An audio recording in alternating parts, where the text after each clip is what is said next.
Hello, everyone. I'm Alex Fries. Like Grayson said, I'm currently working as a freelancer out of my hometown of Dothan, Alabama. And I'm here to talk with you all today about some of the things I learned about data curation while I was working on my master's thesis at the University of Alabama, and more specifically as it relates to historical mapping projects. Now, obviously, this is a topic that's extremely broad, and so I can't go over every possible way you might go about gathering up data for this sort of work. But regardless, whether you're just trying to fill out a base map set in years gone by, or you're trying to perform some sort of statistical analysis on a geospatial phenomena as it once was, I hope that what I talk about today might be useful to someone out there in whatever project you might be working on. So to give some more context to this talk, this issue of compiling loads and loads of historical data, it was a major component of my master's thesis project, which was a statistical analysis of how various geographical variables have correlated with the populations of Alabama's largest cities over the course of its history. And what you see here was kind of my attempt at visualizing those results on a static map using coxcomb charts. Now, this project naturally had me utilize or create several different geospatial data sets that were also temporal in nature. And for this talk, I want to focus on a few of those data sets, the ones that were probably the most challenging, but also the most enjoyable for me to take on. And believe it or not, one of the most time-consuming aspects of this project was actually compiling historic city population data. When I started out, my assumption was that all I needed to use were historical data from the US Census. However, it very quickly became clear to me that particularly in the early to mid-19th century, census data simply wasn't comprehensive enough for the scope of my project. I soon found that a lot of the major towns and cities in early Alabama that the literature describes were simply left off the census abstracts that I otherwise would have used to get that data. And this ended up being a problem I faced to some degree, at least all the way until the census of 1890. So in 1820, there was not a single settlement separately returned in the US Census for Alabama, which is understandable given that it only became a state in December of 1819, but it does give this false impression that the state was entirely devoid of population centers. That means 1830 is the first census where we get a separate return for any city in Alabama, which in this case is only the port city of Mobile. And it doesn't improve all that much in 1840, where the census returns a whopping 3 separate city populations in Alabama. Now, by 1950, we have just under 20 towns and cities appear on the census list, but it's still kind of weird because on the one hand, we have some villages with less than 100 people on this list, and on the other hand, we know of cities with several thousand people that aren't on this abstract. And there's a few reasons for why this might have happened, and if you're curious about those, please feel free to read out to me after this presentation. But the important takeaway here is that the census data we have for cities in the rural frontier states of the early mid-19th century, it just isn't complete, in the sense anyway that it doesn't give us a completely comprehensive views of cities and their populations in places like Alabama. And one other thing to keep in mind about these census abstracts, we need to be mindful of possible data errors that might have made their way into the final publications. There's actually an error right here on the slide, on the bottom snippet for the 1850 census. The population value given for Montgomery here is completely wrong. Other sources, including the original census schedules themselves, indicate the population was probably 4,700, not 8,700. But unfortunately, this clerical error is ultimately the number you'd likely come across in almost any subsequent reference source giving a population figure for the city in 1850, all because of what shows up in this abstract. And I bring that up not just because I personally find it interesting, but also because I think it's worth bearing in mind that even official census materials can have incorrect information in them, and that we shouldn't rely on them with complete absolution. But all that said, I'd still say that those old census counts, for all of the flaws they may have, are still probably the best estimates we'll ever get, at least for the places that were listed.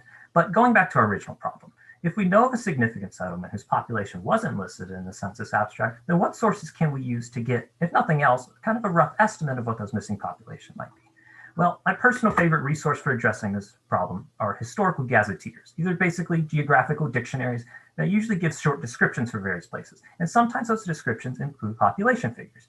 You can see here from this gazetteer published in 1844, I was able to find estimates for towns and cities in Alabama of all sizes, a couple of which you can see here are actually larger than 2 of the towns that did make it onto this 1840 census abstract. And just for fun, I also looked for some places outside of Alabama too. Here's Memphis and Green Bay. They didn't show up on that 1840 census either. And since these resources almost always include official census figures wherever they are available, in a sense, gazetteers can be even better than the actual census abstracts simply because they contain a broader amount of, albeit basic, population data than their official counterparts. And while this particular book is focused on just the US, there are others that are in fact global in scope, and so they have population estimates for cities all across the world. Now, one thing to keep in mind, of course, is that's not always obvious where these unofficial population estimates come from. I did find one gazetteer from around 1817 that suggested the majority of these non-census estimates probably come from various travel accounts, which makes their accuracy potentially rather dubious. But even still, in many cases and in many time periods, these estimates might still simply be the best data we'll ever have access to.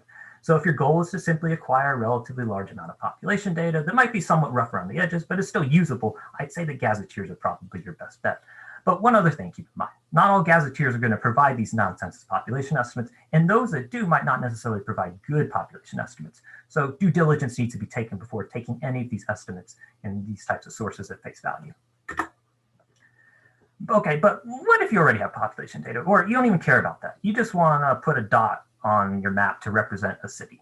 Now, obviously, in the vast majority of cases, simply looking up a place in something like Google Maps or the USGS's GNIS for historic places will work just fine, even if the place is now a ghost town. But every now and then in my own research, I'd come across a former settlement that didn't exist in any of these data sets, and so out came the old maps. So one place I had to track down was a little place called Washington Courthouse, which was abandoned some 150 years ago, and it doesn't come up at all on any online mapping service. Now, one thing I lucked out on when doing my thesis is Alabama is a public land survey state, which means pretty much the entire state is divided up into this nice, neat grid of townships and ranges that makes locating specific sites much easier. So with that in mind, I turned to one of my favorite maps of all time for help. It's this enormous map of Alabama from the late 1830s. That's incredible, not just for the amount of detail it has, but also because it's so large scale that it divides the state up not just into township and range boundaries, but also by each township's individual sections. That gave me an extra degree of precision to work with, and the fact that Washington Courthouse just so happened to exist when this map was made was simply the icing on the cake. So once I identified the township, the range, and the section that the community was supposedly located in, I went to a corresponding USGS topo map, and I found a hill in kind of the central northwest portion of that section that seemed to match up pretty neatly with where the point was on the original map. And a hill wouldn't be a bad place to put a courthouse after all, since that essentially removed the possibility of it and any legal records inside of it from damage due to flooding. So I figured this would be a good place to put my point for the data set. Now, overlaying this with modern imagery, you're going to notice there's practically no physical trace of anything there at all. And it's just a pine tree farm these days. But I did eventually come across additional sources that basically confirmed this site that I chose was in fact the correct location of Washington Courthouse. So in short, if you're trying to locate some sort of long lost place, if you will, with extreme precision, and it happens to be in a state with the public land survey system, your best bet is probably going to be to try and find a historical map that was made at a large enough scale that the grid lines are drawn into the state as well. And obviously a map with section lines will be even better. Now, since not every state has the public land survey system though, in some places like New England, your best bet might be to substitute the PLSS with things like those state civil township boundaries. But I also acknowledge I have far less experience working with these types of geographical units, so I will yield any suggestions on that front to other people that have more experience doing research in those parts of the country. Now, shifting gears a little bit, I'm going to briefly go over some of the sources and data sets I used to recreate the evolution of Alabama's railroads and its federal highway network.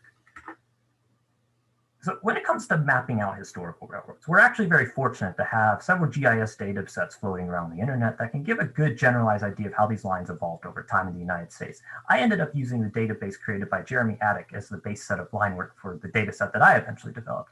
But it's not the only one out there. And now a thing to note about these data sets is they're usually quite small scale, so they're usually best for depicting railroad networks at a state or a regional or a national level, and I personally wouldn't advise using these for larger scale mapping projects. Now these data sets, as good as they aren't perfect either. Sometimes they say a railroad was built when it wasn't quite finished yet, and other times they just omit an otherwise significant railroad line. Though I suppose nothing can be perfect, especially when you're making a historical data set that covers the entire country.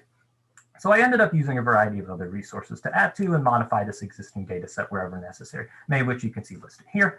But rather than just go through this list one by one, I want to dive into a specific example of how I curated this data for just a small segment of railroad near the city of Selma.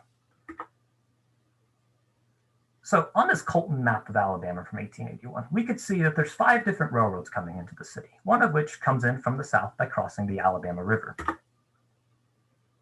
I needed my own data to be a bit more precise, though, so I started looking through some old municipal maps of the city to see what route each of those railroads took through the city, and that's when I noticed something interesting. Neither on this map of the city from 1884, nor on this bird's eye view of Selma in 1887, do you see a trace of a railroad crossing the Alabama River into the city. You do see a bridge on both maps, but it's just a regular footbridge. In fact, it's the predecessor to the famous Edmund Pettus Bridge. And you can clearly see other railroads drawn on both these maps. So if the railroad in question was there, it would have likely been depicted as well. And so it turns out that according to some other maps I was eventually able to come across, like this government publication from 1881, the rail line actually terminated right on the southern bank of the Alabama River, never actually making it into Selma itself. And this was a detail that was missing in the shapefile I was using as my base source, but it's understandable too, given the scale it was made at. But the story is just not over. It's not just over yet, because this map also happens to be the first I've come across that shows this new line connecting the railroad in question to another one that does already cross the Alabama River. And this was also something that doesn't show up in the base data set that I was using. So the new point where these two railroads met, it came to be known as Gulf Junction. You can see on this map already by 1882, the new rail line was clearly in use because the original one stopped just short of Selma, had been taken off the map altogether. But it only took about 20 years for the owners of that railroad, the Louisville and Nashville Railroad, to decide it was time to build a route that did lead more directly into the city. So by 1905, we could see on this map that the L&N had built a route leading right into the city and that the spur line that had created Gulf Junction had ceased to exist. Now, because of how detailed I needed my own railroad data to be, I started searching out maps that showed the Gulf Junction at a larger scale so I could approximate it with greater detail. But the problem I ran into, there don't seem to be any large-scale maps of the region from that period. There were no USGS topos of the region back then, and the USDA soil survey map of Dallas County from 1905 doesn't show the former rail line on it either. But even though it didn't show up on any historic maps, using a PLSS grid, I was still able to at least pinpoint the approximate location of the junction. And then I turned to aerial photography, where I first spotted it on this aerial photo from 1950, where it kind of shows up as a little triangle in the landscape.